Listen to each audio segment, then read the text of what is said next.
Hey, what's up, turtles? Crick here. I want to talk about a very important topic today, and it's something I should have been doing in our past videos, and that's reference materials. Specifically, I want to show some examples of books today that I like for reference materials, and there's three different ways I was thinking about ways we can learn in general, right? So we have human interaction. Whether you're watching a video and someone's explaining something to you through video or in person right next to you, the person can describe something to you and tell you something. You can learn through observation by watching someone do that. And I'm a huge observational learner. I can learn a lot just by watching. We can also learn through books, through reading. And like I said, I have some reference materials and guides I brought with me today that I will touch on briefly.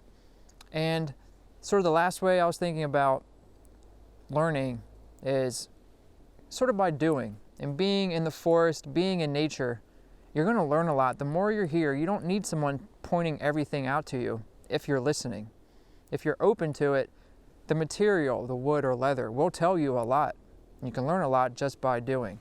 But with that being said, let's take a look at some of the books I have with me today. The first one is Trees of Pennsylvania, and it's a field guide. It's really small, maybe 5.5, 6 inches tall. And as a guide goes, it's really nice because it's super specific to the trees in my state of Pennsylvania. I don't have to worry about flipping through, finding other species that might not be present in my state, but maybe in my region. You know, sometimes the guides are 10 states. They'll cover 10 different states in a guide. Two next to the Trees Guides of Pennsylvania, they're National Audubon field guides, and the ones for wildflowers and the ones for trees, both in the eastern region. Pennsylvania falls under the eastern region. And I like those because they're really durable. They have a pretty not rubber, but a plasticky feel. The book jacket on the outside. I kept the jackets on the outside just so you can see the information about them. But they're nice because they have pictures and sketches. Besides that, the Petersons animal tracks. You know, field guide to identifying animal tracks. Petersons are really popular. You can find them in a lot of bookstores, not just on the animal tracks, but in general, Petersons are pretty popular and widely accessible. Next to that is a classic. You heard this name come up a lot in knife designs and or reference is Nessmuk in his book, what is this one? Woodcraft and Camping. It's pretty thin, standing right here. And sometimes these older books, these old reference materials are not the easiest read, just with the dialogue and language that's used and maybe what they're calling some different nouns, maybe the word has changed this or that, but nonetheless still good reference materials to keep on hand at your house, regardless if you plan on bringing it to the forest with you.